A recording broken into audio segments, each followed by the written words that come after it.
Welcome to the deep dive. Today, we're aiming for a real conceptual shortcut, basically getting you up to speed on the next phase of AI. We're digging into the core thinking of Jason Wei, research scientist now at Meta Superintelligence Labs, but he was also right there at OpenAI, Google Brain, involved in some really foundational stuff like chain of thought prompting. Yeah, and when someone with that kind of background talks, you really got to listen. He's got this unique view, right? Bridging that gap between the hardcore research and what actually works out in the field. And his insights are super important right now because, well, public opinion on AI is just all over the place. Oh, definitely. I see that all the time. You talk to some folks, maybe people using AI every day, and they hit those limits, right? They say, yeah, it's neat, but it can't really do the complex creative bits of my job. Exactly. They see where it falls short. But then you flip the coin and you've got researchers like his peers looking at how fast things are improving, and they're genuinely saying things like, we probably have maybe 2 or 3 more years of working before AI takes our jobs. Wow.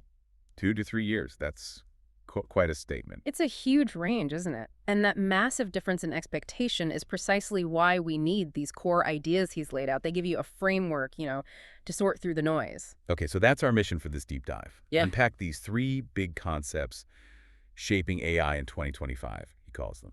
Intelligence as a commodity, Verifier's law, and the jagged edge of intelligence. Right. What really jumped out at me from the notes was how he splits progress into these 2 distinct stages. Let's start there, with intelligence as a commodity. Right. So intelligence is a commodity. The core idea is actually pretty simple, but the implications are huge, basically. Yeah. Finding knowledge or doing complex reasoning that used to be expensive, the cost and the difficulty of accessing that are plummeting towards zero. Towards zero. Okay. And those 2 stages you mentioned? Yeah. Stage 1 is what he calls frontier pushing. That's the hard slog, right?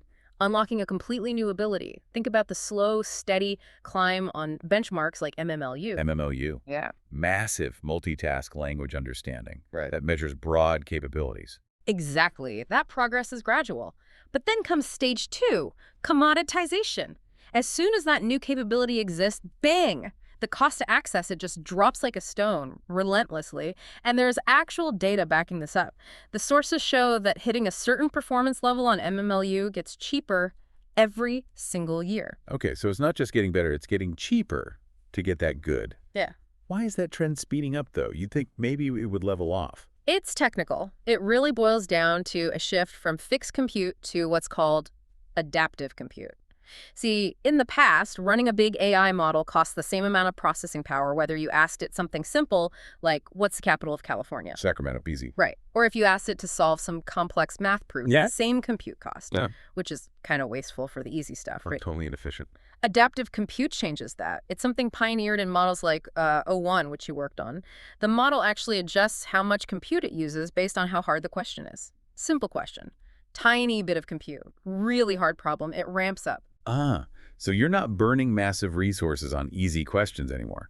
That must drive down the average cost significantly. Precisely. It avoids needing ever bigger models and hardware just for the, 90% of queries that are relatively straightforward. It pushes the marginal cost way down. So the immediate impact for you listening is this instant knowledge shift. Let's make that concrete. Finding the population of Busan, South Korea, back in 1983. Okay. Before the internet.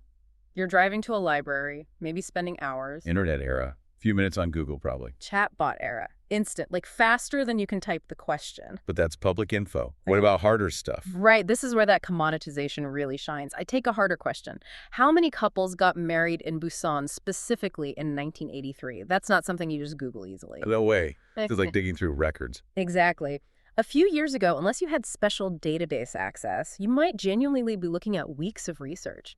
Maybe even needing to, fly to Korea and hit the government archives. Seriously, weeks of someone's paid time. And now, the source mentions advanced AI agents, like the OpenAI operator models. They can potentially figure this out in minutes. Oh. Because they can navigate complex systems. They can go to, say, the Korean government statistics site COSIS, figure out the interface, click through queries, maybe even chain database lookups together, all automatically, until they find that specific number.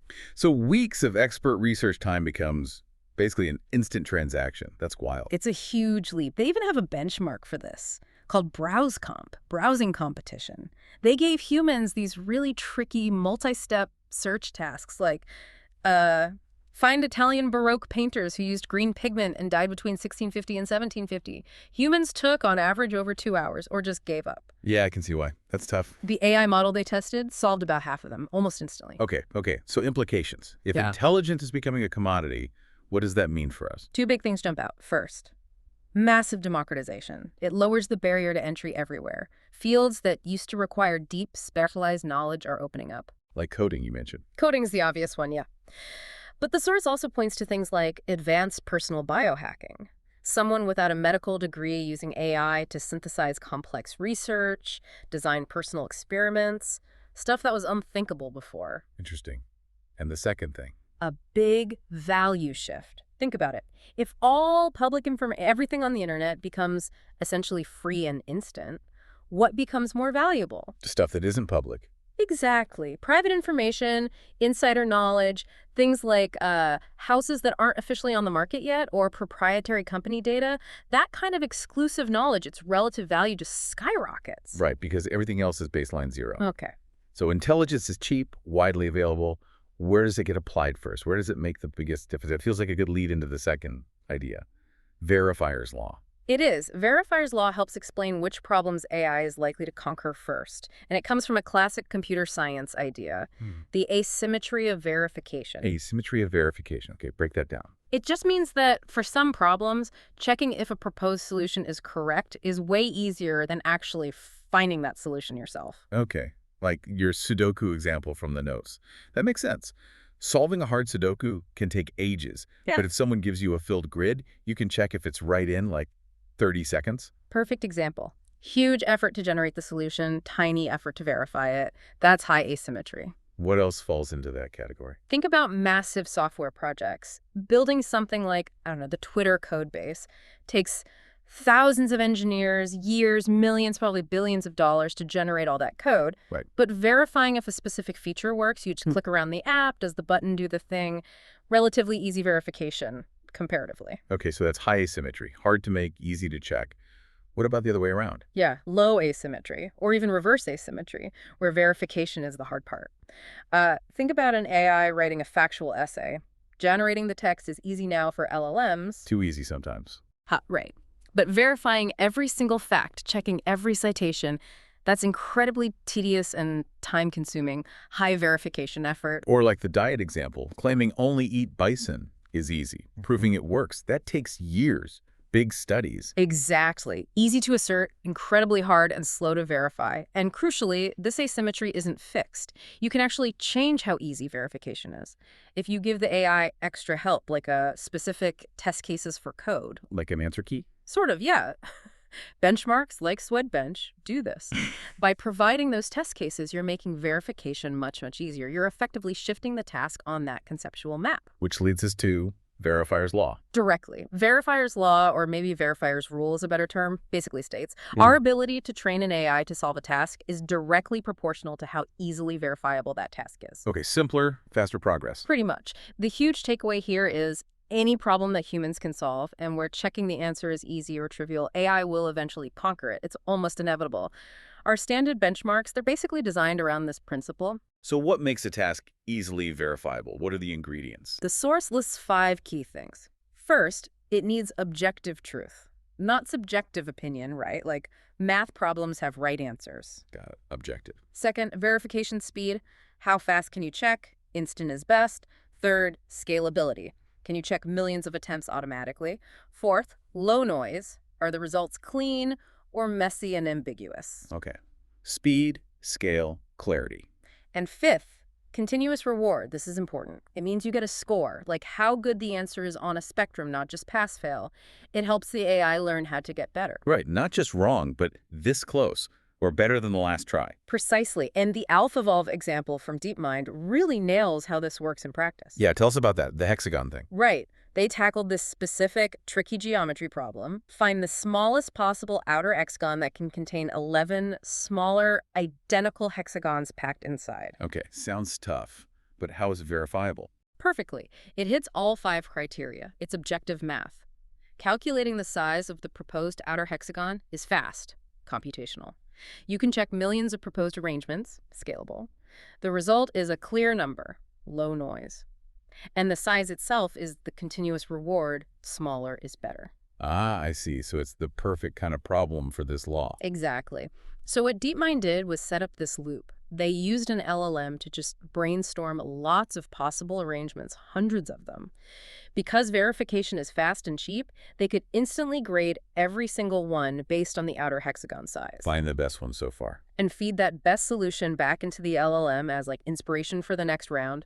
Try to generate something like this, but maybe even smaller. So it's teaching itself, using the verifiability as the engine. It's a self-improving cycle, driven entirely by how easy it is to measure success.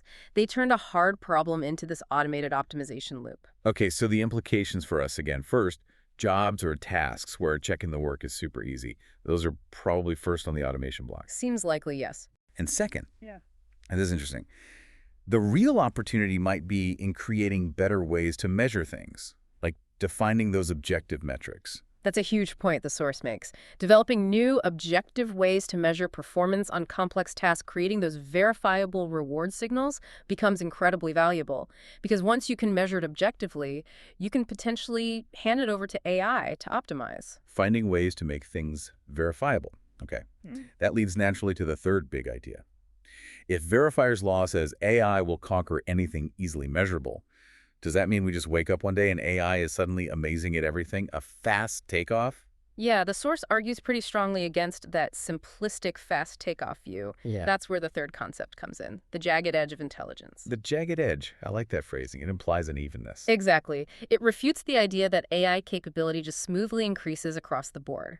Progress isn't uniform, self-improvement happens, but it's often task-specific, and it still frequently needs human guidance. So the jagged edge means AI gets really good at some things really fast, creating peaks. Right, peaks where AI suddenly excels, like we saw with competitive programming problems or hard math proofs recently. But then there are deep valleys, troughs, where AI still really struggles. Deep valleys. The source mentions past funny failures, like a model claiming 9.11 is bigger than 9.9 numerically. Whoops. Uh-oh. Basic arithmetic fail. Right. And current struggles, like trying to translate a language with very little data. Think about Tlingit. It's an indigenous language, only a few hundred speakers left. Very low data resource. Exactly. No matter how smart the underlying AI model is, without data, it just can't learn to translate that effectively. The capability edge is sharp and uneven jagged. So how do we predict where the peaks and valleys will be? How do we know where progress will be fastest? The source gives us three main heuristics, sort of rules of thumb. First, AI accelerates fastest on tasks that are digital. Digital, because iteration is fast. It's all about iteration speed. You can run millions of digital experiments, scale up compute instantly. Compare that to, say, training a physical robot. Every experiment takes time, involves real-world physics, things break. It's just fundamentally slower. Makes sense. Digital equals speed. What's the second heuristic? Second, tasks that are generally easy for humans. If it's something we find relatively straightforward, AI tends to pick it up faster too. Okay, but what about things humans can't do? Like analyzing millions of medical images. AI seems good at that. Right, that's the key exception. Tasks requiring massive scale or superhuman attention span. Reading 10 million mammograms to spot subtle cancer patterns. Humans just can't do that reliably. AI can excel there because of the scale, even if the core pattern recognition isn't conceptually harder than what a doctor does on one image. Got it. So digital, easy for humans, Right. mostly. And third, The task needs to be data abundant. This is crucial. Data is the fuel. There's a really clear example. AI math performance in different languages. It directly correlates with how much math-related text exists online in that language. More data in English. Better math performance in English. data drives capability. But didn't we just talk about AlphaVolve generating its own data? Good point. That's the exception here, too. If a task has a perfectly clear objective metric going back to Verifier's law, then you can sometimes bypass the need for real-world data by using reinforcement learning to generate synthetic data, like the hexagon example. But that only works if you can define that perfect metric. Okay, so digital, easy for humans, data abundant. That's the trifecta for rapid AI progress. Pretty much. And looking at the specific predictions in the source material really drives this home. Where do we see high acceleration? Debugging basic code. Digital? Yes. Easy for humans, relatively. Yes. Data. Tons. Prediction. Done in 2023. Competition math. Digital. Data rich. Lots of problems online. Measurable. Prediction. Solved in 2024. checks out. What about things predicted to be slower? Medium acceleration. Things like conducting AI research itself. It's digital, but getting the right data or defining the objective is harder. Predicted. Maybe 2027. Or making a movie. Digital elements, sure, but coordinating everything, creativity, data isn't straightforward. Predicted. 2029. Still seems pretty fast, but definitely slower than basic coding. And the really slow stuff, the valleys. That's where one or more of those heuristics fail. Translation to tlingit.low data. Fixing your plumbing, not digital at all. Hairdressing, definitely not digital. Making a traditional Persian carpet, very hard, requires physical skill. Low data, not digital. Yeah, AI is not weaving carpets anytime soon. The prediction is basically AI won't touch these fields in a meaningful way for a long, long time. And then there was the humorous one, the ultimate wall. Ah, yes. The task defined as taking a girlfriend on a date that she's happy with. Okay, let's analyze that with the heuristics. Impossible on all fronts, right? Definitely not digital, no objective metric for happy, and certainly no easily accessible, scalable data set. Some things remain firmly in the human domain. Some jobs are safe, perhaps. So the implication for you listening is expect massive, rapid change in fields that hit that digital, data-rich, measurable sweet spot software analysis digital creation. But for things involving the physical world, scarce data, or really complex, subjective human interaction, the pace will likely be much, much slower. The edge is definitely jagged. Okay, let's try to wrap this up then. What does this all mean? We've hit the 3 big trends from Jason Wise thinking for navigating AI in 2025. First, intelligence as a commodity. Knowledge and reasoning are getting incredibly cheap and fast. Changing the value of public versus private information? Right. Second, Verifier's law. Progress is fastest where answers are easy to check. Measurement drives optimization. Making the ability to define metrics super important. And third, the jagged edge. Progress isn't uniform. It depends on the task being digital, easy for humans, and data-rich.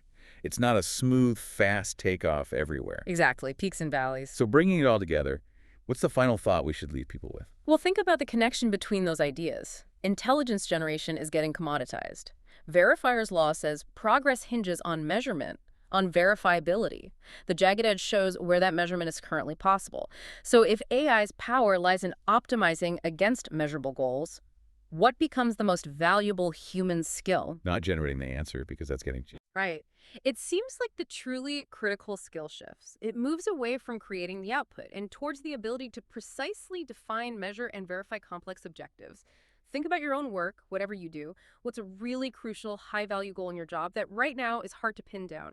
Something without a clear objective metric or a scale of success. If you can't measure it objectively, AI probably can't optimize it effectively yet. That ambiguity, that lack of easy verifiability, that might just be where your most durable value lies in the near future. Being the one who can define the target for the AI to aim at, that's something to really chew on.